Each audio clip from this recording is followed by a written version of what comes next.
Hello, everybody, and welcome to the 255th episode of Real Hawk Talk. I am Brian Nemhauser. You can find me on Twitter at HawkBlogger, and I'm joined tonight by a less frequent visitor than I know a lot of you would love, but he is here tonight. He is here for the full hour of the show. His name is Evan Hill at EvanHillHB on Twitter. Evan, man, it has been a minute. How you doing, dude? I'm doing so well, and I just want you to emphasize how committed I was to attending tonight. Okay. I was going to go to Kevin Durant's debut with the Suns tonight, but I canceled those plans. Dude, that's huge, man. I canceled those plans. That's I wanted to be huge. here. It's draft time. It's exciting. The Seahawks are doing stuff. It's a good time to be a Seahawks fan right now. You could have seen what, like the 6th seed in the West, and you gave that up? I don't even know who they're playing. Is it the Timberwolves or something? I don't know. They're like they've been like they've certainly not done well. I know the Durant managed to hurt himself. Yeah, so annoying. I was like, you should have seen it. I know this isn't an NBA podcast, but I was scrolling Twitter and I was like checking to see the videos of him like warming up because I was like, this better not happen again. I mean, that's about as freak as you get. And you know, as much as I don't want the Suns to do well because I don't really like the Suns and because it would make it fun for me to give you shit, but sure. They really just need him to get healthy enough, and they need to get in the playoffs, and then they got a shot. They got a lot of pressure on them, though. They really do. I think it's like you've got two superstars, right? You got to perform. Wait, who's their other superstar? Come on, the best shooting guard in NBA history. I'm just kidding. I don't know. That's a weird looking dude. We won't spend more time talking about the Suns, but I am grateful to have some time with you. I know that other folks are as well. We are highly likely to be joined by Nathan Ernst. He has some dad duty that he is dealing with at the moment, so we respect his priorities for family first, and he'll join as soon as we can. We got a bunch of things to go through. We are going to actually cover Patreon questions tonight. We haven't always been doing that because we've been doing all these ad hoc shows. Evan, do you know how obsessed Jeff and I are with this draft? I love it. I love it, though. It's like the first time I feel like people have, not the first time, but I feel like there's more excitement for this draft than, any moment in the Pete Carroll era, probably. I mean, the Seahawks have the second most draft capital in the entire NFL, and they made the playoffs last year. And they had a good draft last year, maybe a great draft, depending on how hard of a grader you are. Mm-hmm. This is it, dude. This is it. This offseason is it. Either this is going to be a lot of fun for the next few years, or it's going to be yep, just put them on the side. It's going to be not. I just love that Pete Carroll or Pete and John look like they're having just the time of their lives. Like taking photos with all these quarterbacks, just they're having fun. And I feel like the theme of this team right now is fun. And they're leaning into it. So what is your read on what's been going on with them and the selfies? I mean, I put it in the article I wrote. If you haven't checked it out, hawkblogger.com. I wrote for the first time in a while, and I wrote for a long time. So there's a lot in there, but I talked about my perspective, but I want to hear yours on what's going on there. The Seahawks being this public about spending time, not with every other position group, but specifically with these quarterbacks. I think, oh man, I don't even want to bring this up, but do it. I feel like it's a little bit of a subtle middle finger to Mark Rodgers. Say more. There was just always so much contempt and tension whenever the Seahawks would scout quarterbacks previously. Like when, Russell Wilson was our quarterback, you would always see it. They never publicized anything. It was super hard to get information if they ever, interviewed a quarterback. We'd be snapping pictures out, off potato phones from 2 miles away. It was a real secrecy thing. And now, Seattle just extended Geno to obviously a 3-year deal. It's obviously not a super firm commitment from a guarantees perspective, but they're just having so much more fun with the process. I do think, you know, I have not convinced myself into it being complete and entire smoke.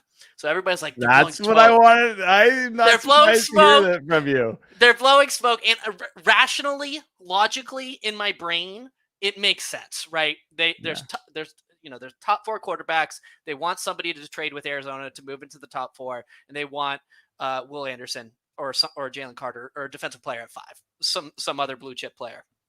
That makes sense logically, rationally in my brain.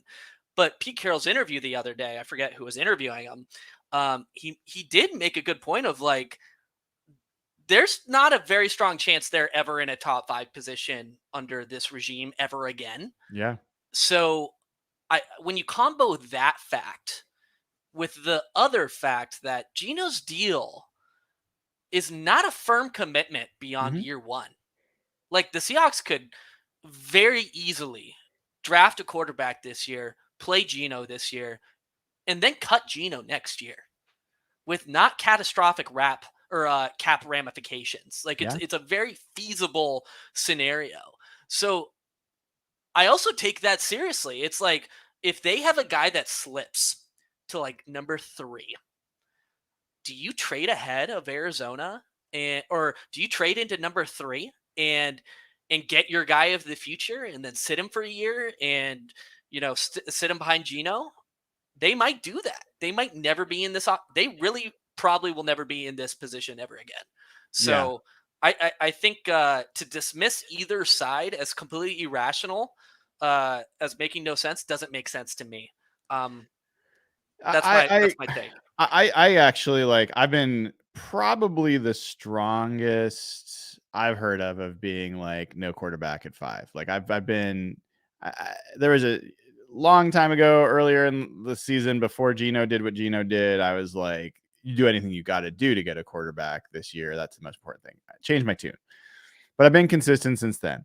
Even as clear-eyed as I am about this, I get it. Like, if you don't get the guy you want to follow you at 5, and then there's a quarterback there that you think is the guy, then is it better to take a player who you've got rated significantly lower because it's a need, or do you take the most talented player on your board? And I think that's a fair, I totally get it. Having said that, Evan, I mean, I think the chances are under 5%. Like that's how confident I am that they trade up for a quarterback, that they draft a quarterback with their first pick at all. I don't know if you probably didn't hear. I was listening this week. Also, Matt Hasselbeck was on with, maybe it was last week, but Matt Hasselbeck was on with Brock Heward and might have been Ryan Roland Smith, but there was someone filling in for Salk. And so he's with Brock and yeah, Brian Roland Smith. Doesn't matter. So Hasselbeck was at the owners meeting and he talked to Pete Carroll and he kind of mentioned it offhand. And Brock asked him about it and asked him specifically, like, do you think there's any chance, they did these contracts, they looked at this, and they're like leaving the chance open that they're going to draft a quarterback. And it was a pretty open-ended question. And Hasselbeck was like, no, I don't think they will. I think not only do they really believe in Geno Smith, but I think they really believe in Drew Lock. I think they look at Drew Lock at 26 years old and they see a guy that's younger or at almost the same age as some of the guys coming out, Hendon Hooker, and they're happy. Now, do I think that that's like confirmation? No. But like all signs are. I mean, you remember when the Josh Allen stuff came out? You remember when the Patrick Mahomes, there was no smoke before that. It was after the draft that there was conversation that they tried to trade up. The Josh Allen stuff was a little bit more. People were sussing out that they were at a workout and people were like, why are they at that workout? Like that was how it came up. This was not the Seahawks being bold out there. So I like this comment. I'm going to put this up here from Jason. I'll put my record on knowing how John thinks up with just about anybody. To be totally frank, I'll be humble about a lot of things, but I think I have a pretty good idea about how John thinks about these things, and I think I've done a reasonable good job of prognosticating like where they're going to prioritize. I don't always agree with it. Mm-hmm. It just so happens here that I'm on the same side. What are you thinking? I see those wheels turning, dude. I just like that you you mentioned Hendon Hooker, and I just know they're gonna take him like in the 3rd round, and they're gonna have like a 26-year-old rookie quarterback backing him up. Well, 3rd round, we had Mr. Tenenbaum, a former GM, predicting the Seahawks were going to take him at the 5th pick. Did you see that? Oh, was this the garbage ESPN mock that everybody got really mad about? Yes. Yeah, Hendon Hooker at 5. How would you feel if they called out Hendon Hooker at 5? I'd have a heart attack. Did he play in the Senior Bowl? No, he's recovering from an ACL. Like, he's 25. He's coming off an ACL. I'd be more concerned if Jim Nagy was like hyping him up on Twitter. Yeah. I'm just being honest. I mean, I don't have a problem with drafting Hendon Hooker, but like, to me in general, I don't want to see a quarterback before the 4th round this year. Yeah, I mean, your only real opportunity is those top 5 picks, right? It doesn't seem like there's any real value prospects behind that. Maybe Hendon Hooker, but I don't know. I mean, I think that there's enough guys in here that are worth taking a flyer on. I mean, not in the top 3 rounds though, right? No. Some people like the guy Tanner McGee from Stanford. I'm not big fan of his. I mean, I'm fine with him later, but I wouldn't want a top 3 rounds pick on him. The other reason I was smiling is because it reminded me of all the shit I got for being a little bit annoyed with that Drew Lock contract. Yes. But people can shit on me all they want. They're not allowed to shit on you. That's my job, dude. That's my job. It's all your jobs. Yeah. You pay me for that. So I want to do something with you that we haven't done yet. I'm gonna put you in the GM seat. You are going to draft for the Seahawks right now. We're going to do a mock draft right now because we can. You are going to see this in a second here. I'm going to put it on the board. Have you done one of these yet, Mr. Not this year, no. Okay, so we're going to do 2 rounds. We're going to take it easy on you, all right? And we're going to start off slow, and I want to hear your thoughts as this is going on. All right. I want you to actually like tell me, like, this is the day of the draft, Evan Hill. We are live watching the draft happen. The Panthers are on the clock. What are you thinking right now? What are you like praying is going to happen right now? So, okay, not what I think will happen, but what I hope happens. Yes. What do you want to see happen? I think they take Anthony Richardson. That's who you want. That's who you'd want to see happen? Yes. Okay. Why? I just think I think pre-combine, he was just, the combine hype around him just went stratospheric, completely out of control. We knew what his measurables were pre-combine, and he was not being talked like a top 5 pick pre-combine. So I really feel like it's like recency bias when it comes to everybody getting obsessed with him. So I'm not an Anthony Richardson, simp, I guess you could say. Yeah. I think he's too raw. I think the Panthers. I would like the Panthers to take him.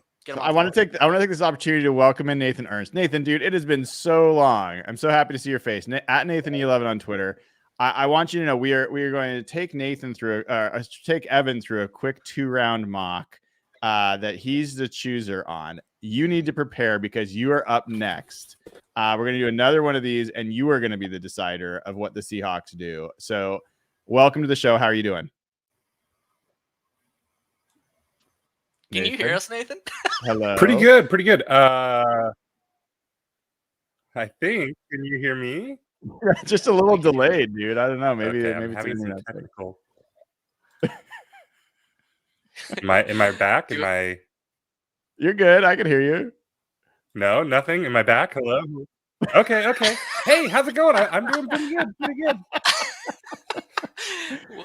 You're playing the Jeff Simmons role tonight. Yeah. It's funny because you're coming through just fine. You're just delayed. I really by, am. like, It's a still good- cutting in and out of me. Okay. Maybe you want to jump off and come back in. We'll see. All right. So Evan, you're hoping they take Anthony Richardson. Let's see who they actually take. First pick, Bryce Young is off. Okay. How are you feeling after that? I'm okay with it. I don't think Bryce Young's the best quarterback in the draft. Okay. So you're good. yeah. Who are you hoping you're hoping the Texans take Anthony Richardson, I'm guessing. I hope the Texans take Anthony Richardson. So Okay. this is my dream scenario, Brian. This is my dream scenario. Yeah. Tell me. Okay. Bryce Young and Anthony Richardson go top 2. Okay. Or anybody not named CJ Stroud. Okay. And if CJ Stroud lasts to number 3, I'm gonna let the Okay. Cardinals end this Hold over. on. Let's see if that happens. I doubt it will, but let's see if that happens. Texans are on the clock. Oh God, I'm nervous. And they take Fuck! CJ Stroud. How are you feeling? I'm pissed. I'm upset. Yeah. I think why? Stroud. I really think Stroud is the most refined, polished prospect, especially from a quarterback perspective in this entire draft. I really do. Like we talk about the things that translate to the NFL. Accuracy is number 1. Okay. It's always like the greatest predictor of whether a quarterback will succeed in the NFL. CJ Stroud is accurate under pressure. I trust him more over Bryce Young. I trust him over Anthony Richardson. That's for damn sure. Will Levis, meh. So did you just call him Will Levis? Or I think that's crazy. I mean, Bryce Young is by far. I'm still like an hour delayed. My bad. Go on. I'm sorry, dude. It's okay. I think you gotta drop off and join again or something. It is very funny though. Bro, it's like 2,000 degrees in this he shed that I have. Let me tell you. You're down there in the hot. It was like 60 something degrees up here today. It was great. It is Will Levis, by the way. I like Levi's though. I never know where you're gonna go with your pronunciations, and that's not one I saw coming. It's kind of legitimate pronunciation, but it's not the actual one. All right, so Stroud's gone now. So now, what are you hoping happens? The Cardinals are on the clock. What are you hoping happens? I hope actually the Cardinals take a player because they are, from a divisional perspective, they have from a divisional like competition perspective, they have holes all over their roster. They're like a bad football team. The Cardinals are not good. So I would like them to actually take a player, I think. And who do you want them to take? They need edge really badly. So But who do you want them to take? I don't know, like not who they should take. Who are you hoping falls to the Seahawks right now? It's probably Will Anderson. That's who you're hoping. Yeah. Okay, so you don't want to see them take him here. Correct. And I don't, but at the same time, I don't want them to accumulate a ton of picks to make their roster better. Fuck, They took Will Anderson. Fuck. This is how it's gonna feel like times 50 in a few weeks, dude, when we're on live. Well, because you're gonna be like, I don't care what's going on. I don't care if the Suns are in the finals. You're gonna be on live. Oh, I know. First round. For the first round, yes. So now Anderson and Stroud are gone. Like I'm gonna play through here. Like let's see what the Wait. Has Anthony Richardson gone? No. Oh shit. Oh God. All right. Here's what's gonna happen. We're gonna see who the Colts take. They take Will Levis or Will Levis, as you like to call him. I'm gonna call him that from now on. This is it, dude. This would be the most controversial situation maybe in Seahawks draft history. If Jalen Carter and Anthony Richardson are both available at this pick, I guarantee you whatever they do is going to tear the fan base to shreds. What do you want to see them do here? I don't believe in Anthony Richardson. I could be wrong. In 2 years we'll be dunking on me. That's fine. I just know this, Brian. Like 3 or 4 months ago, we were praying to God to all the gods in the universe that Jalen Carter would drop to number 3. Yeah. And I know that was pre-legal stuff. I get it. But it looks like he's going to be okay from a legal perspective. I think you got to take Jalen Carter. And I think you've got to hope and pray that Pete Carroll's culture and system in Seattle, what he's known for, can maximize a player like this and really polish him from an off-the-field perspective. There is a third option, which is that you trade back. What does it say? Like what my options are for a trade back? Yeah, I'll give you some choices here. You could trade back to the Raiders for, let's say, the 7th pick and an extra 2nd round pick.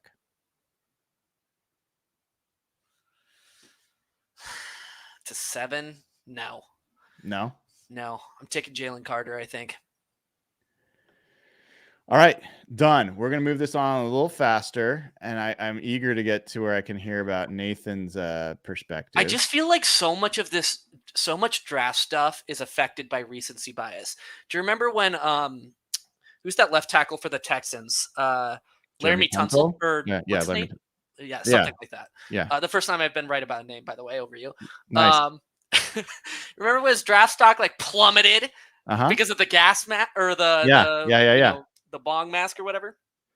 It's just like draft stuff. We're so affected by recency bias, and I feel like teams use this to exploit that, hoping that a player will drop to them. If I go back to where we were 3 months ago, we would absolutely have taken Jalen Carter at number 3.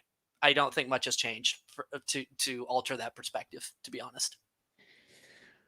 Gotcha. All right, dude. We are at the 20th pick. You have selected Jalen Carter. So you've got your interior defensive lineman. Where do you go next? What positions are you interested in? You don't have to know these players, so I'll help you out with that. But like, what position groups are you wanting? Offense, defense, offensive line, defensive edge, pass rush? I would target interior offensive line. Okay. And anywhere on the defensive line. So I think cornerback we're set, safety we're set. I wouldn't take a linebacker in the first round. I'd take somewhere in the interior offensive line. I'd even be open to wide receiver, actually. I really would. Okay. All right. Tyler Lockett's aging. Let's take off interior and let's put on receiver. I'm going to add for you tight end because some of the tight ends here are more interesting prospects than some of the receivers. All right. So of these guys, like, do you know some of these? You want me to give me a quick read on who some of these guys are? Give me a quick read. So Dalton Kincaid is he is more of like a pass catching tight end. He's a dynamic pass catcher, fast guy, like very high, like Kelsey comparisons. I'm not saying he's going to be Kelsey, but that kind of guy. Michael Mayer as a tight end he's a brute. He is a super physical blocker. He's the guy that's stiff offering guys after he catches it. He's a little bit like George Kittle, except he's slower, but like he's still like a highly touted tight end. Zay Flowers is kind of like Tyler Lockett. He's almost like, in a lot of ways, almost the same guy. Jordan Addison is more a classic like outside receiver. So Josh Downs is like more of a jitterbug. Will McDonald, some people might argue with me about this. He might be the best kind of pure edge guy outside of Will Anderson from a speed perspective and just bend. So I'd give you those as some guys to think about. There's also, if you wanted to get into the interior offensive line, Osiris Torrance is kind of this, big 330-pound guard that is like the top interior guy on that side. So who's that center that everybody's talking about? So John Michael Schmitz, and like generally in this particular simulator, we've been able to get him at our 2nd round picks, but there is a very decent chance, Evan, that the Seahawks might consider him at 20. So if that's the guy, like if you want to nail center, you might need to do it here. I think so. Bottom line, you got to go line of scrimmage, either side of the ball. I think at this pick, what I think about when I look at the Seahawks last year and why they tapered off towards the end of the year, it's because their offensive line went downhill. Yeah, right? We all know that. That's why Geno Smith started playing not as well. still was okay, but not as well. His stats and performance under pressure, pretty significant drop off. So I'm tempted to go offensive line. Okay, I like it. Let me Can I limit ask your. one qualifying question? Yes. Which position group has the bigger drop off? Edge, like pass rush, or interior line? Any spot? I think they're both reasonably deep. Okay. I think it's really if there's a guy that you really love. Like I think Schmitz is significantly different than Whippler, but I think they're both good players. I'd be honestly pretty happy with either one. I'm not as into Tipman. So I think there's 3 centers that I'd be pretty excited with. Sorry, 2 centers I'd be pretty excited with in this draft. There's a little bit less of that than there are edge. You know what? Fuck it. We're going pass rusher. Wait. Can I ask a qualifying question? Yeah, and I think you're coming through. Okay, that was the first one. I have 2 then. My other one is who'd we draft at 5? I missed that part. Oh, what do you think I drafted at 5? Look what he did, Nathan. Can you see this? Good job. I'm not wrong. Like my whole argument, Nathan, just to catch you up, was like 3 or 4 months ago, we were still, talking about the number 3 pick, and we were praying to God that Jalen Carter, would drop to us at 3.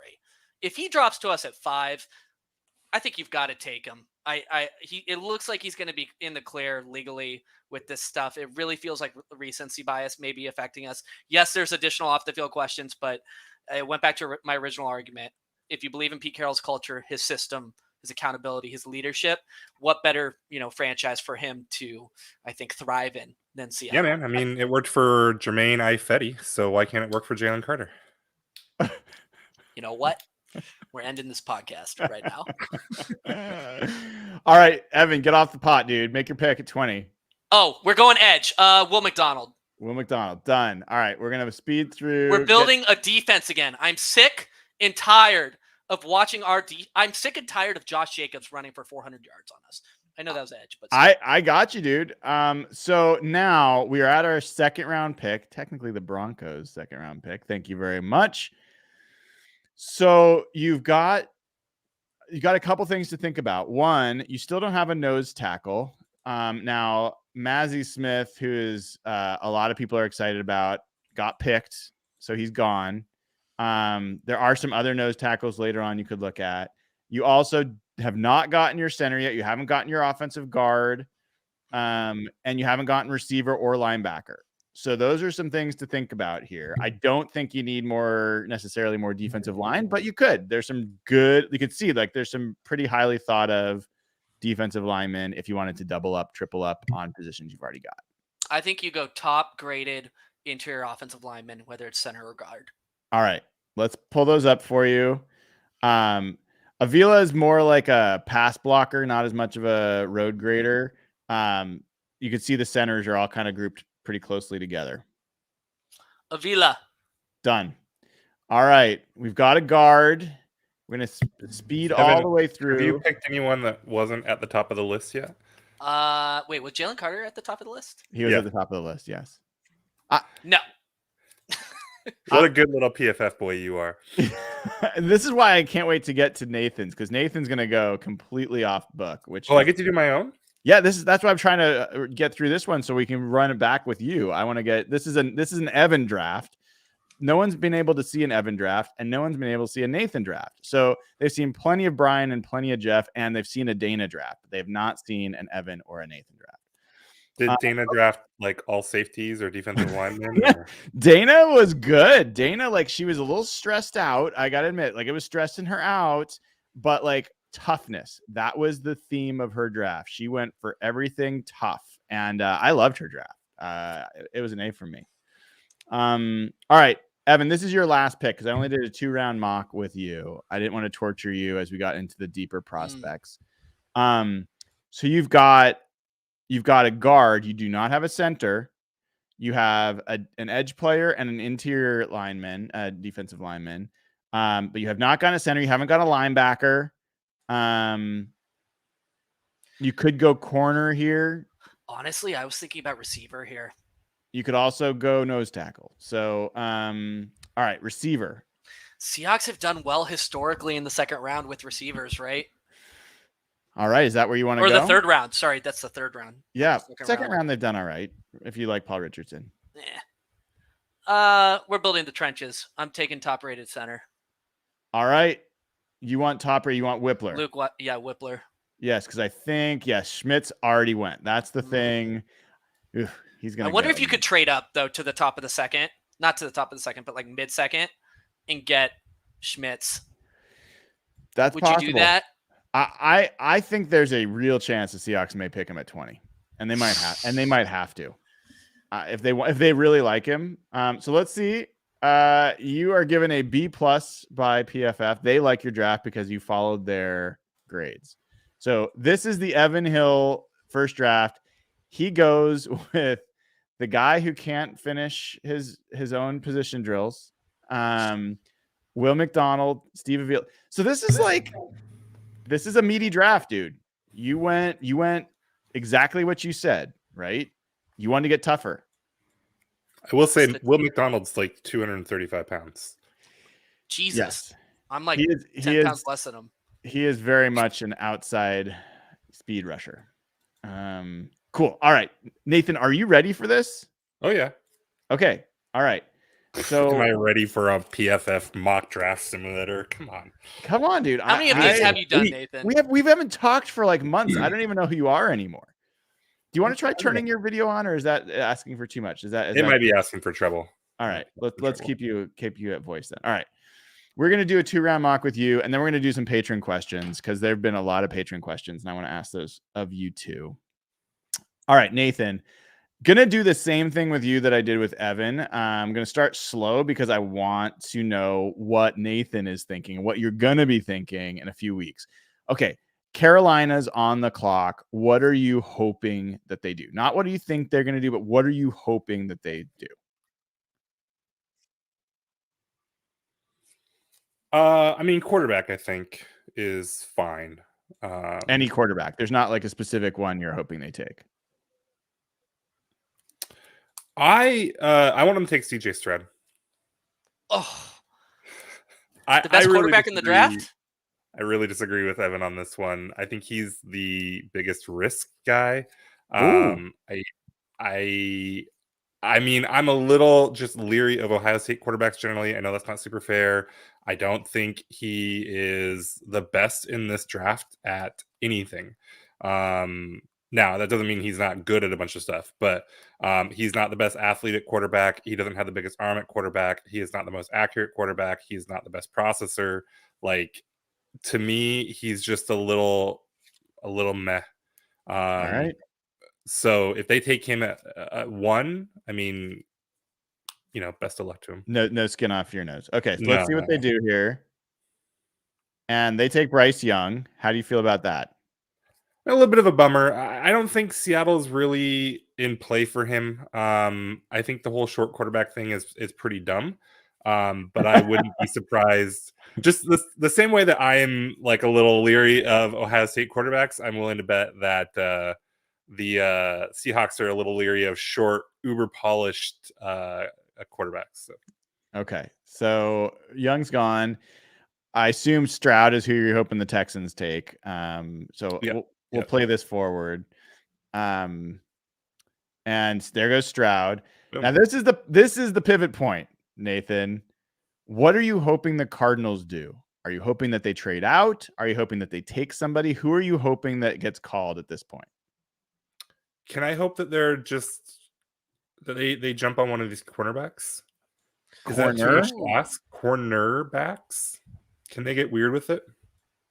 Get a little weird, Cardinals. It's okay.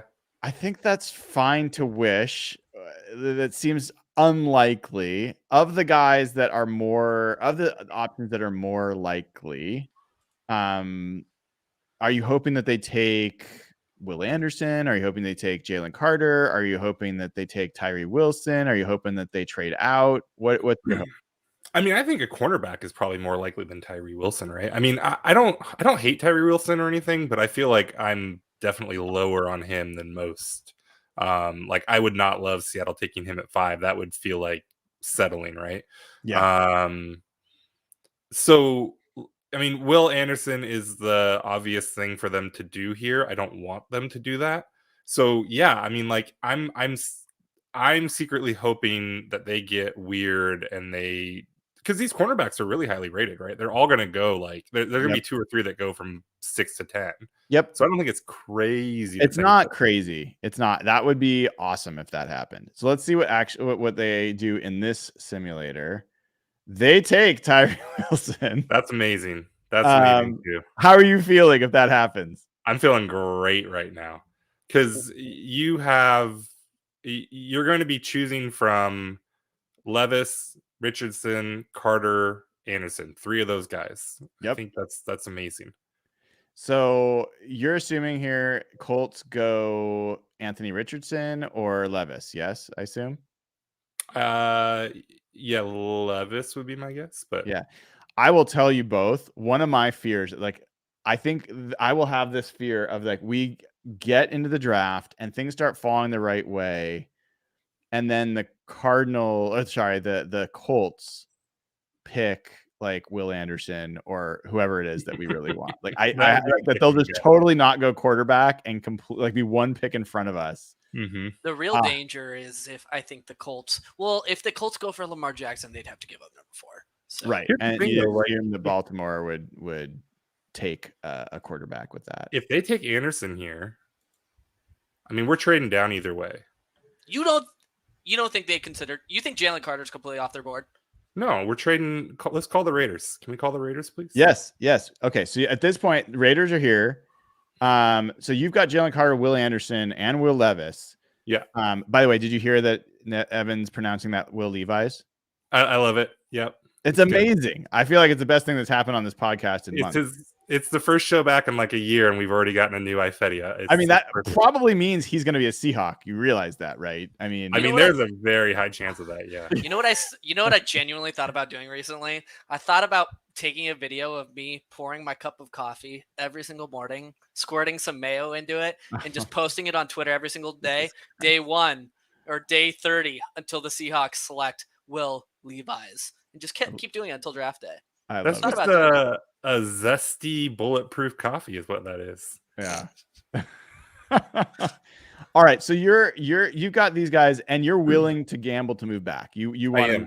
Okay. So what offer you're offering the 5th pick for the 7th and 38 straight up. Ooh, they don't like that very much. Huh? This will probably go through.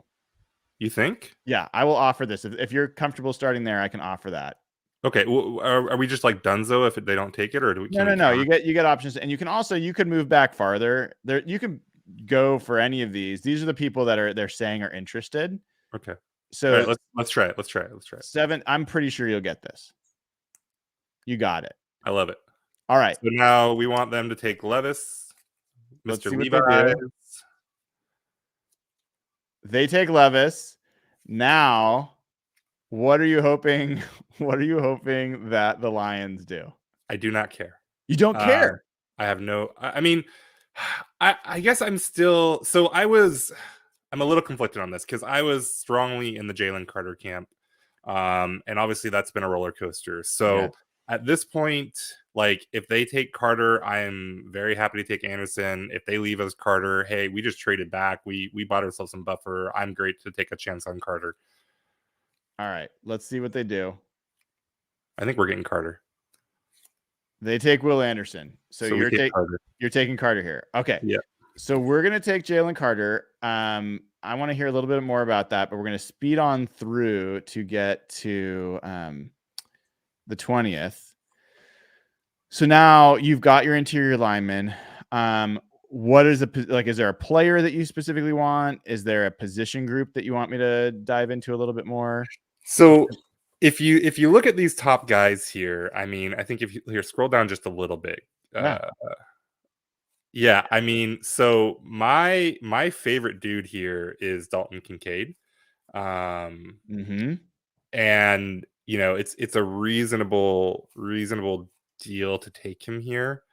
I just feel weird about it. I mean, it's not like they don't need a tight end, but it's not a pressing need, and it is still just tight end, not like the most important position. They haven't had a ton of luck, using some of these pass catching tight ends. I mean, different deal with Geno now, so I just don't know. It doesn't feel good to take a tight end here. So where does that mean? Are you at all like attracted to Quentin Johnson? No, damn it. I forgot to make my Bijan Robinson joke at 7. Can we rewind? I was going to joke about drafting Bijan at 7. Is he still on the board? He should be. No, he went to the Commanders to play with Cody Barton. That's the type of franchise that would take a running back 16. Okay. Shoot. So who are my who's here? Boy, Josh Downs, DeJuan Jones. I'm a little worried about his size, just the height moving inside. Yep. I don't love Mazzy. Okay, yeah, let's just because I want to do my thing. Let's take Dalton Kincaid. Let's do it. He has not been drafted by us yet, so I like this. All right, we're going to fly on through to the 37th pick. You now have back-to-back picks, Nathan. Evan, do you see this? By trading down to 7, you end up with the back-to-back picks at the top of the second round. Is Schmidt still available? Oh, I'm sure. And this, they do not have Did him. you say Ish Smith? No, Schmitz. John Michael Schmitz. Oh yeah, he's gonna be there a little bit longer. He in this particular sim, he will be there for a while. All right, so you've gone tight end and interior defensive line. Yeah. What are you thinking about next? So the names I like here, Felix, and of course I'm gonna blank. What is it? Felix Anaduki Uzama. Uzama. I like him. Little redundant, probably with Carter. I like BJ Ojolari. We didn't get an edge. I think Felix, his weight is probably more an outside backer in our defense, don't you think? Did he weigh 255 at the combine? That's lighter than I thought he was. Yeah, must be. Wow. Okay, that's lighter than I thought. BJ Ojolari is so yeah, I kind of like. I mean, here you have like similar. Yeah, Ojolari is a little younger. Yeah,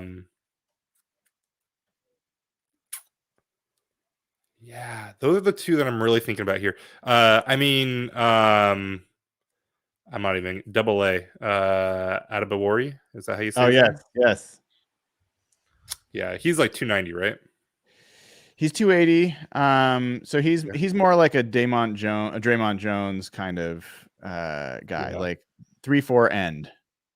Right. Okay, so I'm just gonna keep kind of taking my guys here. I like BJ Ojolari. Athletic, bendy. He should be able to drop in coverage, which they'll want to probably do a little bit. This is the thing. I like him. You got back to back, so you get your top 2 at this spot. Yeah. So now let's look at some interior offensive linemen. Okay, I'll pull up options here for you. One guy that will not show up here that I think should be in this list, at least Rob Rang had him here, and I think from what I've seen makes sense, is Cody. Is it Mouch? I think he's also a guard. I think he has the potential to be a really interesting guard and maybe more interesting than some of the other guys. So I'd put him out there. But yeah, unfortunately, I haven't watched him. Yeah, you should watch some tape. He's actually, I think he's an interesting guy. All right, who of these guys blows your skirt up there, Nathan? Let's do some fan service here. We'll do some John Jacob Jingleheimer Schmitz. He's doing it. All right. Yeah, we'll take him. All right. This is already a draft I approve of, Evan. I think I like Avila a little bit more just because I think there's more flexibility. Avila. I love that happy. name. Wow, your guy Felix lasted all the way to the 52nd pick. Interesting. Now I feel like maybe should have done something different there. Nathan is so much more precise than me. I just go off vibes. Nathan is, he's kind of a draft Nick. I've watched some of these guys, so I definitely have some opinions here. I'm not getting to do a third round, right? Not in this time, no. Okay, so there's a defensive lineman that I actually like quite a bit, but 52 is rich. I don't have another pick, right? No, this is it. Okay, so if we look at defensive, Carl Brooks. How big is Carl Brooks? Remind me how big Carl He Brooks is like a defensive 3-4 end. He's like 2. Oh yeah, I guess he's 3. I love for him to be a little bigger so I could pretend he's a nose. Yeah. What are the Seahawks even doing? Like, do they? I don't even know how much I care about a nose. There's Ika. You're not a big Ika fan, though, are you? No, I like Ika. I do like Ika. Yeah, I mean that's your nose if you want a nose. Yeah, you big boy. If we go back up to the top, there was somebody else. So I like Brooks. I like Ika. Do we take Parker Washington here? Oh, that's a little early by this sim. No. Well, first of all, like I don't know. This sim also has like JSN going top 10 regularly. Yeah, you don't have to go by their grades. This is the point here. Is like who would you want them to take? It doesn't even matter what they grade it. So here's the receivers. For people that don't know Parker Washington, he's your slot kind of receiver, younger guy too. I think this guy's a really interesting player. Yeah, I mean, he's a guy that doesn't have like number 1 upside, but should be a pretty awesome 2 or 3. Exactly. So should be able to play next to like DK for a long time. Yeah.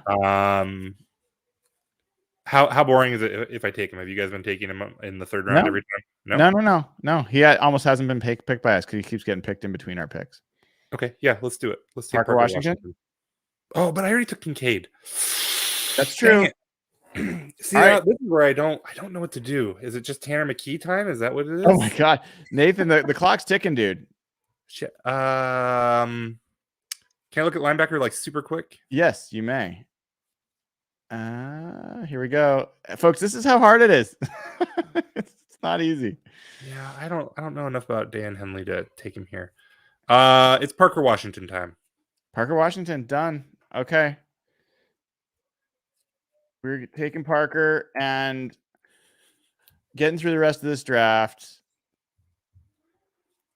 They're going to give you a harsh grade on Parker, but don't worry about them. How do you feel? Forget these grades. How do you feel if you come out with these 5 guys? I feel pretty great. I mean, you've got a potential blue chipper in Jalen Carter. You have 2 dynamic receivers. And Kincaid's a tight end, but like he might be the best guy, like their best yak guy when they draft him. Ojulari's an upside edge, and you've got a guy to throw in at center who's got a lot of upsides. So I would be ecstatic here. I think that trade back is really interesting. If you could go back 2 or 3 spots, in this case 2 spots, and pick up like that high mid-second,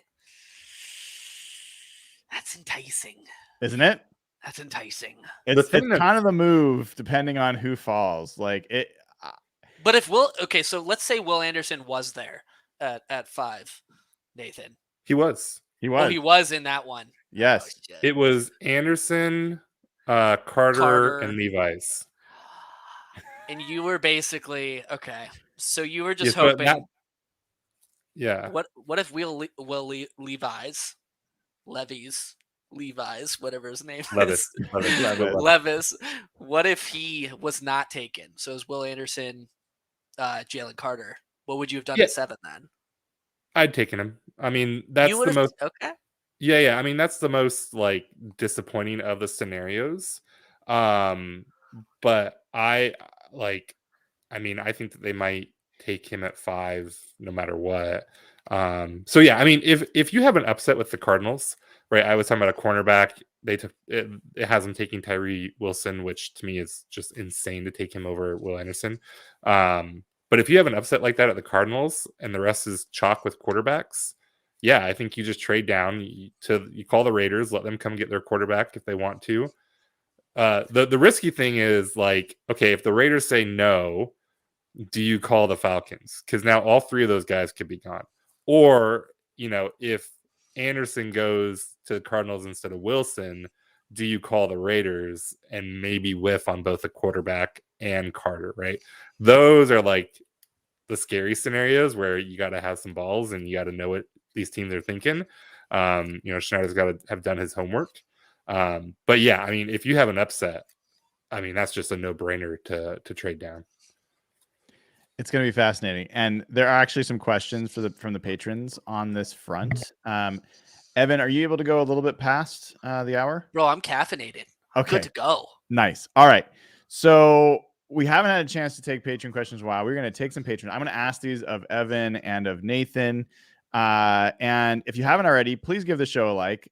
Click subscribe. Growing community. It makes it more fun the more people around.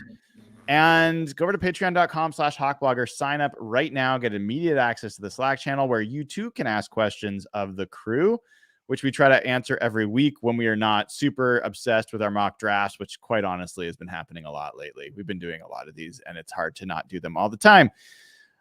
So Nathan, I'm going to come to you with this because it's related to this last question. And Evan, I might want to ask your input on this as well. So this comes from Mark Zuck. And he says, what is more valuable? Assuming that Will Anderson is off the board. So which of these things is more valuable to you? Number one, Jalen Carter. Getting him. Number two, trading back with Atlanta or Vegas for a top 10 pick and an additional round 2 pick this year, which is what we just kind of did. 3, trade back with Atlanta or Vegas for a top 10 pick this year and a first rounder next year, which could be a top 5 pick again. Which of those is most valuable to you? There's no chance that final option would be realistic, would it be?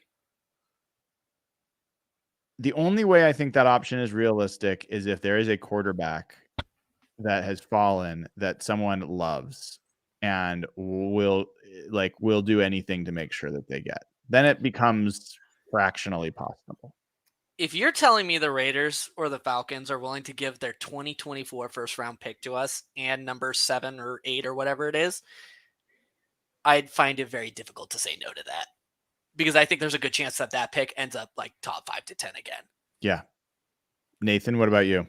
I don't know if you want to do this, but it'd be interesting to play this out in the mock simulator and see. I'm curious, Evan. I'm curious what we think we do because I agree. Like getting a first round pick next year is hard to pass up on.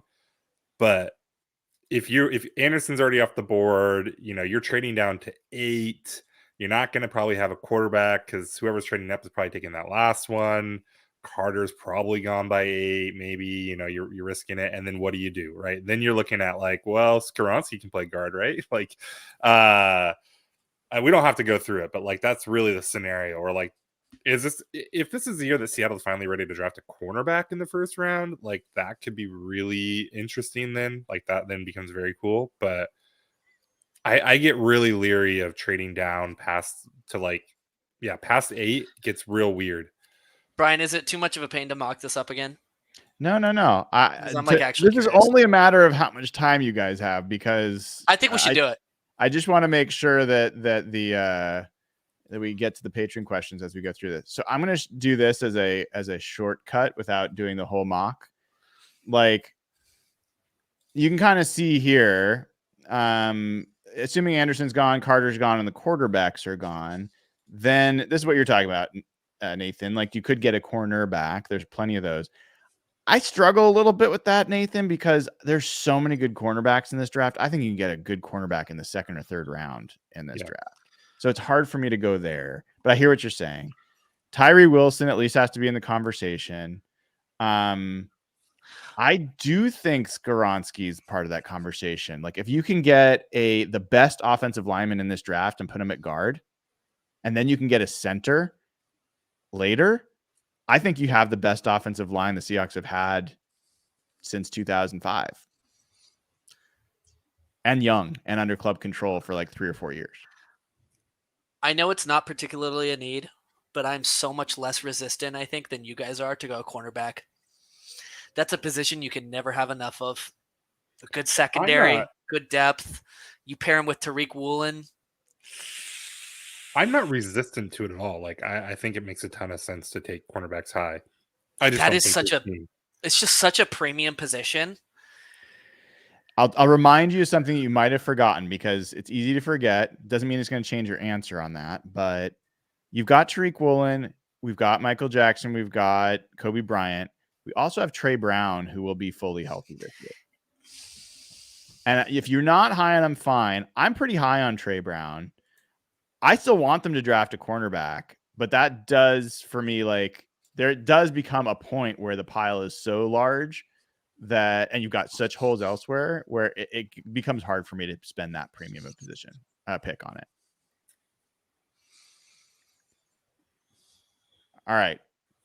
Can we move on to another question here? Yeah, that's tough. We will come back to this. And I'm happy to do more mocks. All right, next question. This is from Ryan Cleveland. Let's play Softy's favorite game. You can only pick one. And this is a dumb mock draft edition. He says, Hendon Hooker or Jalen Carter at 5. Sounds like you both don't have any problems answering that question. No. Yeah, what is Hendon Hooker like? Isn't he like 26 years old? He's 25, coming off an ACL. Playing in a high school offense. So not a tough one. I think you'd have to give us something else, Ryan, but thank you for asking us to play. All right. Nick S asks, is Aaron Donald the greatest defensive tackle of all time? He's got to be, right? You got Warren Sapp. You've got... Yeah, but hasn't he blown all of their like stats and I know records like out of the way? I think it's a fair question. Where would you guys go? Evan says yes. Nathan? Nobody jumps out to me that's better. I'm not a total historian of the game. I'm sure Dayna's screaming at us about some dude from the 60s or something. But so Aaron Donald has 98 sacks in his career. That's the most for a defensive tackle in their first 8 seasons. He has 150 tackles for loss and 226 quarterback hits in his first 8 seasons. That are the most for a defensive tackle in NFL history. So on pace, I'd say he's like pretty clearly going to be it. Yeah, Reggie White. Somebody's asking in the chat with an end. So he's not a tackle. I think Warren Sapp's probably the closest guy that would deserve some consideration. But so here's the thing, though. I don't remember Warren John Sapp Randall maybe, but that's I don't remember Warren Sapp ever getting like greatest defensive tackle of all time talk when he played. Yeah, I don't know if he ever won like defense. I don't know if he won Defensive Player of the Year, or did it multiple times. But I think it's a good question. I mean, I love Cortez Kennedy. I know people call out, like, as much as I love Cortez Kennedy, he was Defensive Player of the Year early on, and then I don't think he was quite the same player after his first few years. But his first couple seasons, that guy was just shredded offenses. So what about Mean Green? He's a Mean Joe Green. I thought he was an end. Was it? Yeah, the PFF list is Pro Football Reference list is weird for defensive tackles because it has Randy White. It has Joe Green. I thought Joe Green was a DT, but I could be wrong. I obviously John wasn't Randall's alive up for there. it. Merlin Olsen, Kevin Williams is up there. Cortez, Sue. That's kind of surprising. No, it does say defensive tackle. I thought he was an end, but I guess I'm wrong. All right, continuing on. We haven't talked about this, guys. Jason asks, I'll point this to you, Evan. With Bobby's signing, we are struggling with cap space. What cuts, restructuring do you anticipate to make room? Yeah, let me jump in with the one right off the bat that I think makes the most sense. Extend Nwosu. He's like an ascending player on this defense. He had a really productive year for us last year. I'm just looking at his deal right now on Over the Cap. This is the most obvious one to me that like is a no-brainer. Assuming he's a part of their future plans, I don't understand why he wouldn't be. But he's got a $13 million cap hit in 2023. He's got a $7.5 million base salary. You could probably open up about $6 million in space, maybe $5 to $6 million with an extension, maybe a little bit less, but that stuff adds up when you're talking about new extensions and new contracts. Remember that those year ones are typically lower. So, 4 to 5 mil, 6 mil that they open up this year could, that's the acquisition of several players potentially. So Yeah. I think that's the most obvious one. Will Ditz? No, he just signed his extension. Fuck. They paid him a lot of money too. Yeah. God damn. He's like our top 1, 2, 3, 4, 5, 6, 7, 8. He's our 8th highest paid player on the Seahawks this year. Yep. That's crazy. Would you cut or extend Noah Fant? He's got a $7 million cap hit this year. About. Depending on what they do in the draft, I wouldn't mind cutting him. Yeah, because that could save $7 million. Yeah, popular conversation has been, can you get any kind of draft pick for Noah Fant and then take one of these tight ends? So I think that's possible. I'm just not a huge fan of paying Noah Fant $7 million. He Yep. was fine though last year. Like he made some clutch catches. Related to this, since I've talked about it a bunch on the show and on Twitter, Pete Carroll came out and was emphatic that the Julian Love signing has nothing to do with Jamal Adams. Don't expect to see Jamal Adams or Quandre Diggs, anything that affect them. And talked about that all 4 safeties could play at the same time. There's all sorts of conversation. I don't know how much to take Pete seriously here, but it does sound like Jamal is going to be around, which, let's hope he's healthy. But interesting. And I also think it's worth calling out that both Love and Jamal could end up being part of the linebacker solution. I think that it's going to be hard to remember that, but I think they might be thinking about him that way for sure. Yeah, the Jamal stuff, I think it becomes much more real next year because we're talking about a $24 million cap hit next year for Jamal Adams. Oof. Yeah, there's no way. No way. Save $17 million by cutting him. He could be defensive player of the year and he's not going to get $24 million from the Seahawks next year. I don't know. If he was D-boy. Yeah. I don't know, man. That's a lot of money. He's not going to be, but I'm a big fan of Jamal's, but I think that's well beyond what's possible. I would say too on that Love comment, like, what's he supposed to do? Go like take a giant dump on Jamal Adams trying to come back from a catastrophic injury? Like, yeah, there's no way this dude's gonna make it. We're working on how we get rid of him. It's just a tough math thing. Like, he's not gonna say that. I hate to be like the doomer, but I really feel like the most realistic path forward with Jamal Adams is he comes back this year. He plays okay, but he's probably not the player he was after that injury.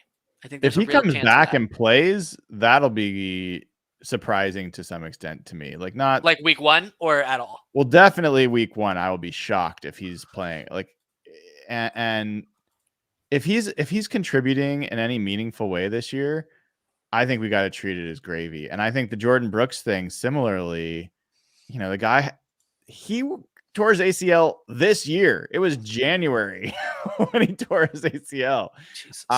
So like, I don't know that people like, oh, Jordan Brooks is come back mid-year. Like, I don't know. We'll see. He didn't even have surgery until like the last week of January, which which made sense, but the timing just sucks. Yeah. So, cool. All right. I got a couple more. This one is for you, Nathan. Sean Pyle asks, what would make you more upset? Hendon Hooker at 5 or Bijan Robinson at 20? Bijan Robinson at 20. No comments needed. No, I mean, so this kind of goes back to the Kenneth Walker thing all over again, right? Where, like, yes, I get it. Bijan Robinson is a very good running back. He's extremely safe. He'll be awesome. but like the upside just like with that position is not high. And so, did I love Desmond Ritter? Did I think he was amazing? No. Do I love Hendon Hooker? No. Probably less than I liked Desmond Ritter. But if you get that right, that's just a huge, huge, huge, huge deal that getting a running back right is not. And so, yeah, I'll take the longer odds with the bigger payout. Nathan, I'm going to stick with you on this. Evan, feel free to chime in. This is from Jen Maz, one of our most active patrons. Do you think changes should be made on the coaching staff? I think it's too early to say. I mean, longtime Fire Pete guy here. I think we can pause on that. I don't know, like, who is Clint Hurt? Yeah, I mean, that's the thing. But like, are you really ready to are we already No. talking about hot seating him after 1 year? Especially with Desai now leaving, so like you do have some change here. I mean, if they can't fix the defense, then yeah, Hurt's the obvious guy. But like, I'm not in a hurry to walk anybody out the door right now. Like, these guys all deserve some more time. Agreed. All right. I'm going to take a couple more. Rob Kinnear asks, what is your ideal look at cornerback next year? I feel like Trey Brown isn't being talked about at all. Hey, we just talked about him. Would you like to see him or Mike Jackson start opposite of Tariq? And would you like to see Kobe Bryant or Julian Love in the slot? And then would you like to see us use any of our high-end draft capital to add to these competitions? I think we answered the last one. I think we all want to see them add to the competition here. Some debate about how high the draft capital should be. But I am curious. Evan, do you have a point of view on like what do you want to see at the cornerback spot? Who you want starting opposite Tariq? I want the best player in camp starting across from Tariq. I have no preferences there. In fact, that's what I feel like is something that actually I feel like Pete Carroll in this franchise struggled with over the final years of the Legion of Boom, and even over the past 5-6 years, was giving preference to veterans just because they paid them a ton of money. Like, even if Julian Love like shows up and sucks ass, I don't want him starting. Like, fuck the contracts. Fuck the stature that they came in with. I want best player available. I hear that. Nathan, I don't know your actually, I want to hear both of you on this one. This comes from Jason Keffer, and he asks, Seattle selects Anthony Richardson, number 5 overall. How do you feel? The content will be so good. Evan, yeah. The content will be so good. I mean, I'm going to be horrifically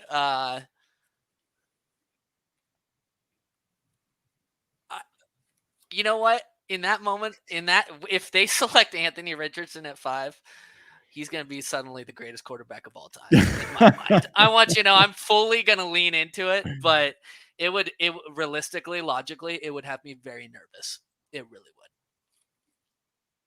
Nathan.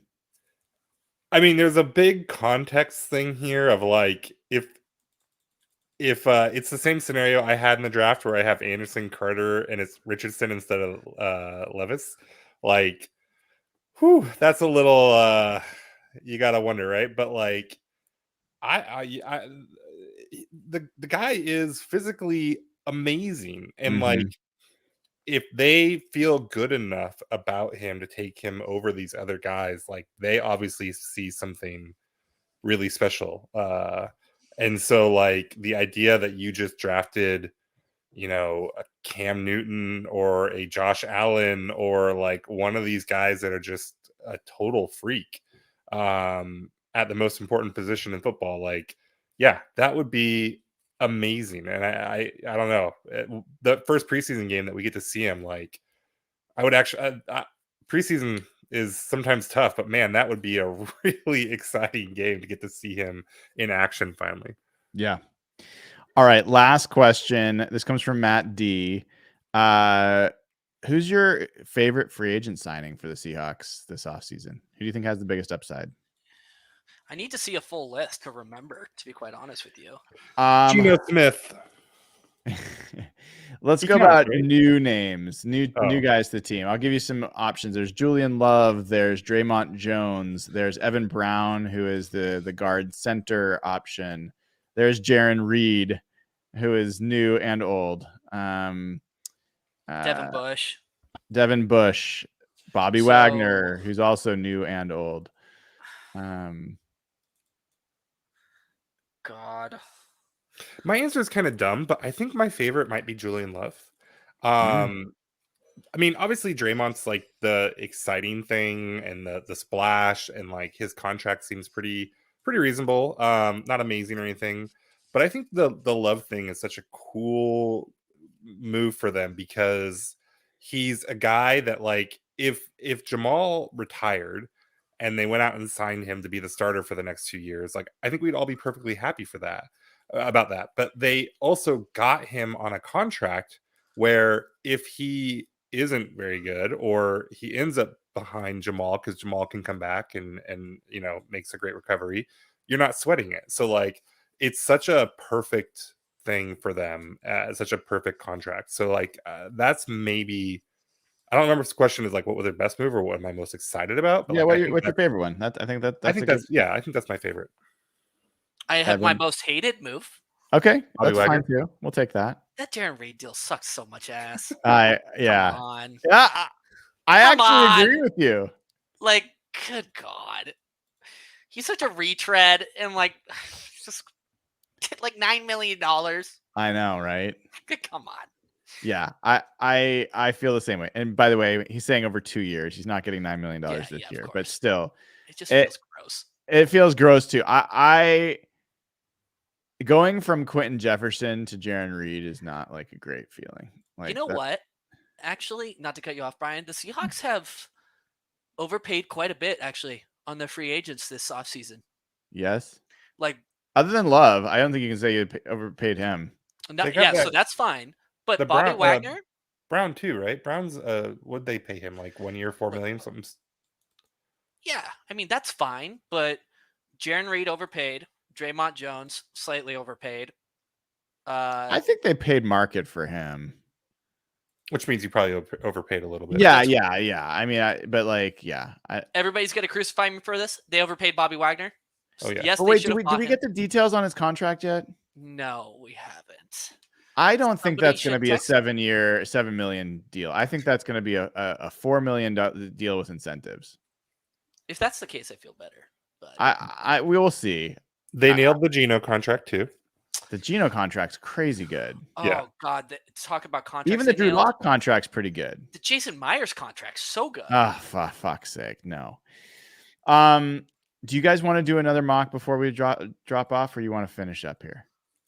Fuck it, let's do it again. Yep. All right, you guys seem to be like feel like you had more in the. Yeah, I want to Hank. reevaluate that move or that trade back. This is going to be a joint. You guys are going to be Pete and John. Okay, you're going to have to work together. Who's Pete? Nathan is clearly No. Nathan, you're Pete Carroll. I own a John Schneider jersey. I get to claim John Schneider. I'm just saying, if anyone is the rah energy man here, it ain't me. All right. We're going to do a 3-round. This is how we're going to wrap up tonight. We're going to do a 3-round mock. It doesn't take that much longer. We're going to move a little faster this time. We are going to talk like the first 4. We got to do slow, but you guys are going to have to come to a decision together. Okay. You have to work together. Here, but do we want to do the scenario? Like, do we just want to force a trade down to Atlanta no matter what's happening at 5 and just kind of play that out? You can. That's up to you guys. Evan, or you want to play that one out? Yeah, let's do it. Okay. All right. So Bryce Young is gone.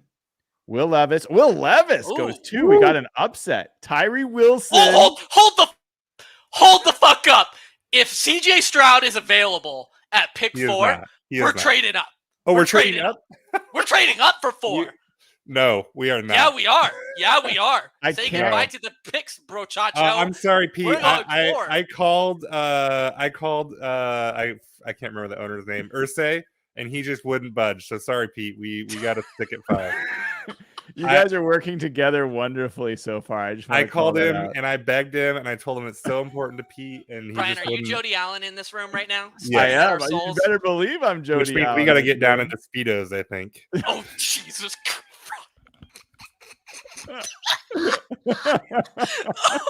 I was thinking it, but you said it, Nathan. So well done. Jesus Christ. That was Okay, so but my bad. My bad that I did not give you guys even the chance to have your argument about trading up. But CJ Stroud is gone. Can we call the Falcons and see if they have any ivory that we can trade for? oh my God, Okay. Nathan. No. That was so funny. I shouldn't laugh. I shouldn't laugh. If Serious you know, pal, you know on that joke. If you don't, I'm not going to tell you. Okay, so That's like public record, though. Like I'm not slandering here. Google's their friend. We will go no farther here. Okay. So you now have Jalen Carter, Will Anderson, Anthony Richardson all available here. What are you doing? I want to what's the conversation in the war room? Oh God. Okay, what's our trade back option? Because I think you got to take Will Anderson. You can go to 7. You can go to 8. You can make offers to go to 9 or 10 too. But these are the teams that are interested. You'd have to put more on the line to convince some of these others. What do you think? What do you think we could get at 8? It's like from the Falcons. Let's see if we can get there next year first. Yeah, let's see. So like 8, 5 next round year 1 first. Just that, or are you also asking for a second round? I'm asking for 75 too. 75 too. Ooh. Is that too absurd, or does that This happen? trade will not be accepted. Ah, shit. You could include some more stuff of yours. Can you? Okay, one. Let's drop down to like. Actually, what if we give them? What if we give them 123 from this year? Fuck. Let's just see straight up 2 firsts for 1 first. That's what you guys want. I want to keep 83. Yeah. Let's see. This? Yeah. 30% chance. Okay. You got it. You got your round 1 pick next year. I think you take that. How do you feel about that? I might try to squeeze them for like a next year 3rd or something like that too. But or like Evan's saying, like, can we throw in a later pick to get, that kind of stuff? But like, honestly, if this is what they're just like, nope, this is the deal, I take it, I think. And I just feel like there's such a good chance the Falcons are shitting the bed next year. Yeah. I mean, they might fire Arthur Smith halfway through the year, right? Like, that's on the table. This is the thing. As like the fan in me would be bummed in the sense that like you're probably losing Will Anderson and Jalen Carter, and I think you're like your team's not going to be as good this year because of this, but your team's probably going to be better in the next 2 to 5 years because of this for sure. All right, so you've made this trade.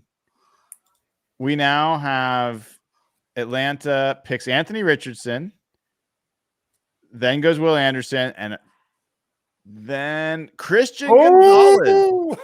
So you still get Jalen Carter if you want him. We're taking Bijan Robinson.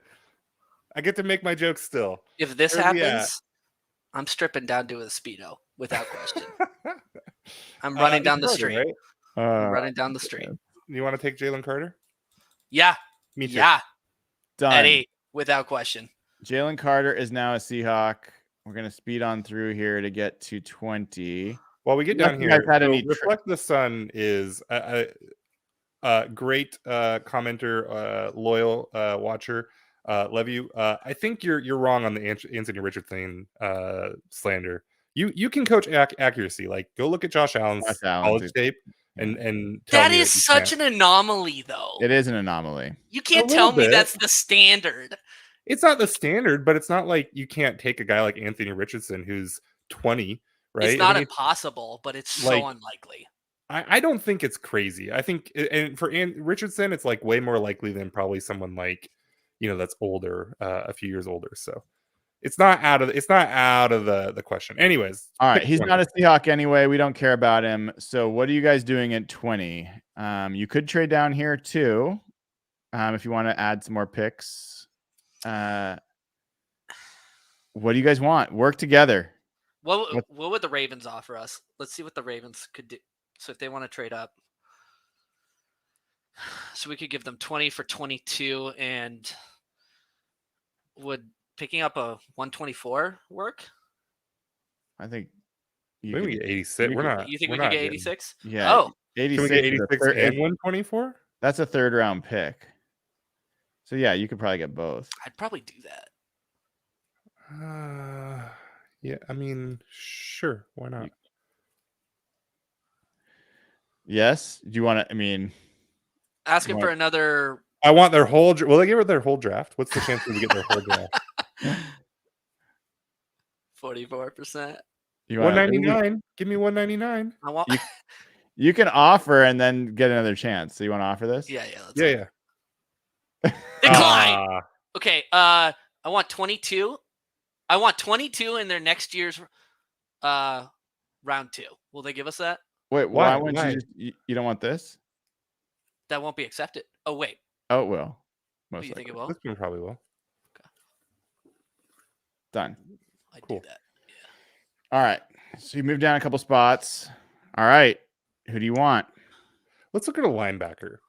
Oh, If you just look at, I know, but like, look at how they've built this team. Like, it's Bobby Wagner. Could they not just like solve the linebacker problem by trading for a linebacker? I mean, maybe. Was Drew Sanders Like, on the board earlier? Like his ADP is 50, but when I was drafting, he wasn't still there, was he?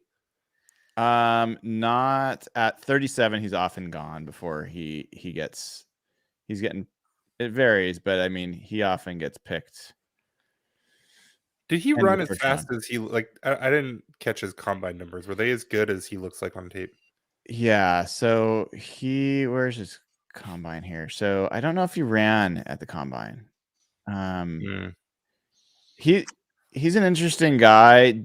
Played edge, then became kind of an outside linebacker. More of a pass rusher than a run player for sure. Yeah. A little bit like Darrell Taylor, to be honest. Like, probably will be a good pass rusher, but probably be a real liability against the run. Don't know. He's pretty light. I think he's like 235. Yeah. So I wonder if he's even really if he's an outside linebacker, if he can play Mike. Well, so I can also bring in edge. So you guys got to move in. The clock's ticking. You're down to your last few minutes here. I mean, I think that they're building this roster in a way that says they're going to be looking at a linebacker pretty high. But is that what you would do? No, but like, what does it look like if we do that? Like, because I mean, you saw all the edges that are still available down later on.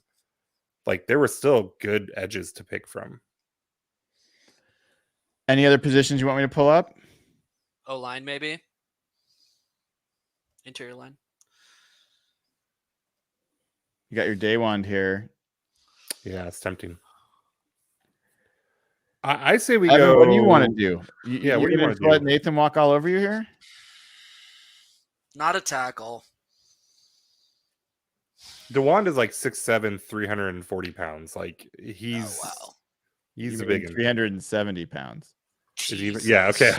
6'8". I went low. I went 6'7". Left tackle in college, or he played right tackle. He played right tackle. He's a beast, and he's a hell of a pass blocker at right tackle. Even like, God. I love this dude. But have you seen the pictures of this guy, Evan? No, I haven't. Oh wait, how big he is just compared to like the other players? Yeah. It's hilarious. I'm going receiver. I'm going receiver at this pick. You guys have to decide. You're about to lose this pick. What are we doing? Nathan, Pete Carroll pick. You're Pete. No. No. I mean, I think it's linebacker. It's not linebacker. You got to give a name. It's Trenton Simpson or Drew Sanders. Are you both are way down here on the list? We can get Avila in like 10 picks. Who's Schneider in this scenario? It's me. Evan, you're making the pick then. Oh, I'm making the pick. Give me a linebacker. You didn't give me any linebackers. Everyone's yelling. Toggle running back. Toggle running back. I can't coach a defense anymore. No, actually, I got my defensive coordinator on the hot seat, and you give me Bobby Wagner and You a know dude with what? a torn ACL. You know Give what? me a linebacker, I please. am repairing the damage done to one of the worst trades in Seahawks history. We are taking Schmitz, the center, at 22. I don't give a fuck. I love it. We're undoing it. We're undoing the damage. We're reaching for him. All right. So now we get into the second round. We will give Nathan the final say on this pick, but I want to hear, how are you guys thinking about this? What are you trying to do? Jody stared into my soul. I couldn't do anything about it, Nathan. I'm as executive vice president, I'm drawing up termination papers for John. Oh man. All right, I don't know anything about Dayna Henley. Is he good? Is he legit? So he is actually a receiver turned like defensive back that turned linebacker. So he's like on the lighter side. He's super athletic, good coverage backer. What are the other linebackers here? So the other linebackers you'd be looking at, hold on. I don't know if Jack Campbell's still there, but let me take a look. Yeah, so Jack Campbell, he is like the prototypical inside like Mike linebacker, 250, 6'5", more run stuffer than but like a really like solid middle linebacker. Okay. Let's take Jack Campbell. Okay. Done. Flying on through, we get to the next pick. We now have a center. We have Jalen Carter. Am I remembering right? So you've got defensive, and then you've got a middle linebacker. God, if that trade back for Jalen Carter worked out, it'd be absurd. You guys are so in on Jalen Carter. It's fascinating to me. Were you not either like 3 months ago? Yeah. And the more I watched him play, I'm not as enamored with Jalen Carter as I don't think he has the upside that everyone says he does. You're annoyed he ate a little too much Taco Bell before the workout. That is annoying. It would be nice if the only question was like a one-time off-field issue and not a number of other things. But do you not trust Pete Carroll's program? If I will tell you this, if they call out Jalen Carter's name, I will be really excited. Not because I think they should get him, but because if the Seahawks did their background and they think that he is okay to draft, he's exactly the guy they should draft. But I think there's enough red flags. I would be surprised if he's a Seahawk at this point. We're taking, scroll down just a little bit here. Yeah. All right. We're taking Felix here. Who's Felix? Felix Anduki Uzuma. He's edge. Why do you like him? He's really good player, athletic. He's strong. He can speed rush. He's just a really balanced, good player. What would be our nickname for him? 21, I think. What would be his nickname? That's the most important question. FAU. FAU? Yeah, Felix Anduki Uzuma. All right. You have 2 picks coming up in the next 4. These are your last 2 picks. Yes. Do you take a flyer with Tanner McKee here? I don't. Drafting a Stanford quarterback? Are you out of your mind? Oof. I love Carl Brooks here. Yeah, I love Carl Brooks here. You guys could go corner here. I'm just telling you, could go corner here. Would you go receiver here? Yeah, I mean, Parker Washington's probably there. I think our receiver situation is so much more dire than people realize.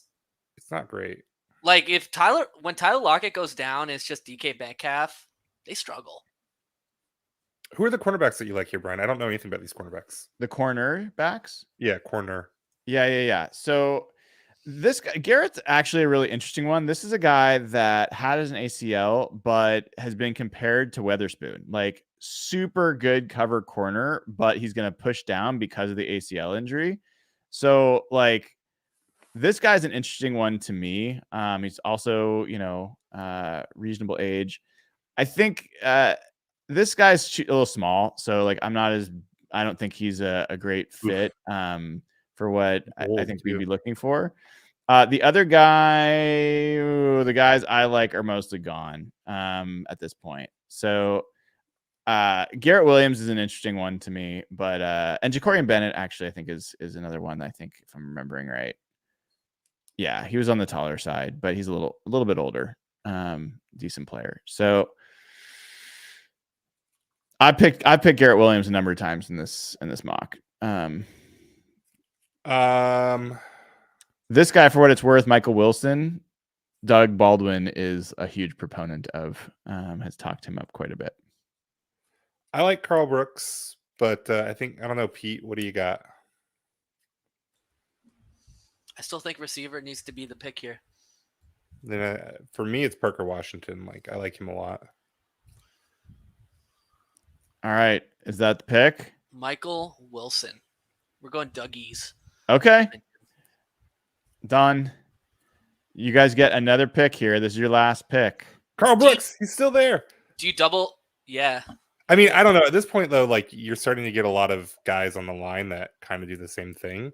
You don't have a nose like right. Ika's gone, but I don't know what. I mean, like at this point, you're just drafting players. Do you like Ajomo? I haven't watched him.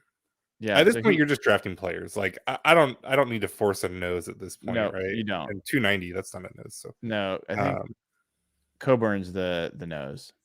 Okay. But he's also 23. So there's that. How old is Brooks? I don't actually know how old he is. Brooks is. Is he older? He's 23. A little old. Yeah.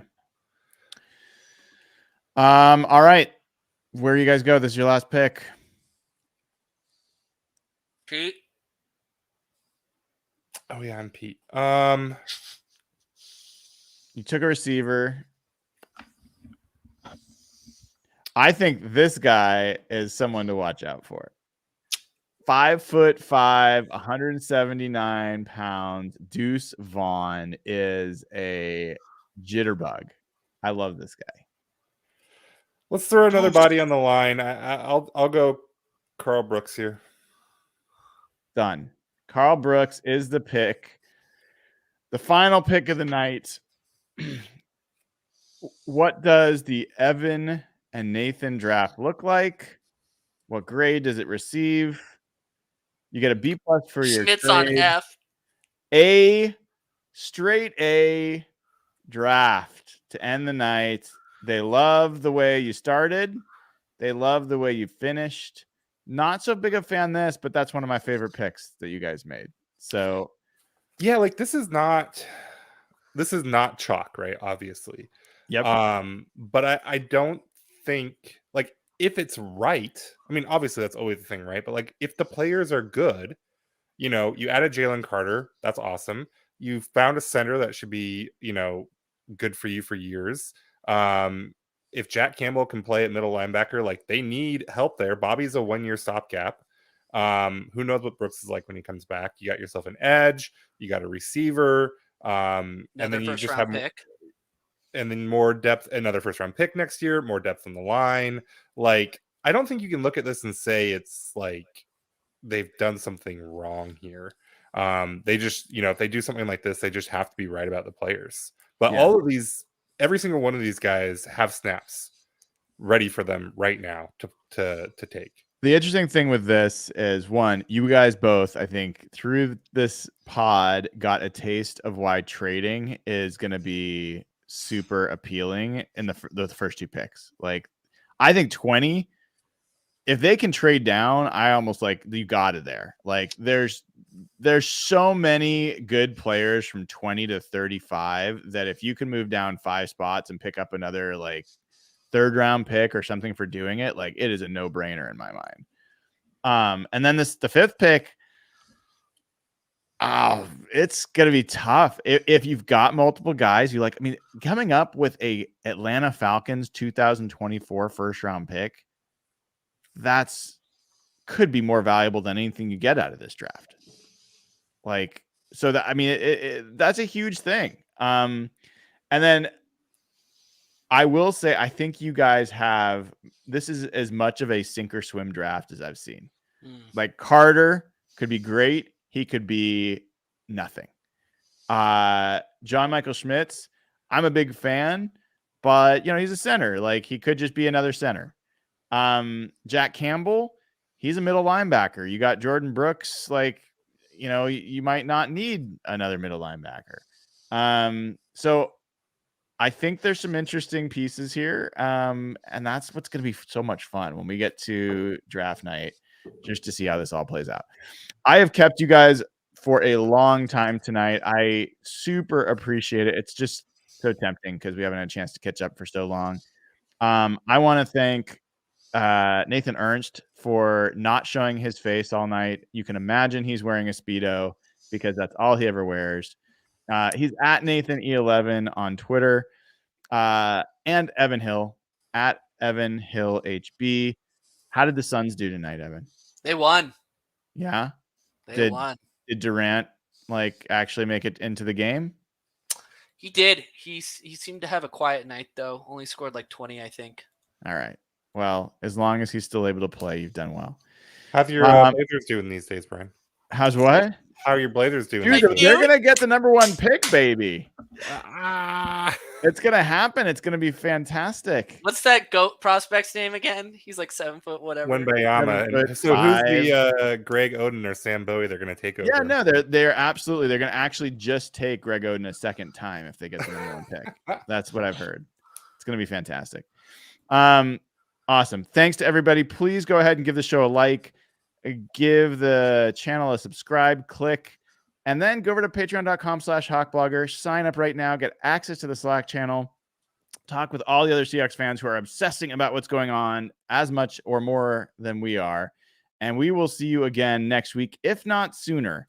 You never know if news will break or if Jeff or I or someone else will get the itch to do another show in between. That's how you have to subscribe. Go to patreon.com/hawkblogger. All that will help you stay connected. Until next time, good night and have a wonderful rest of your week.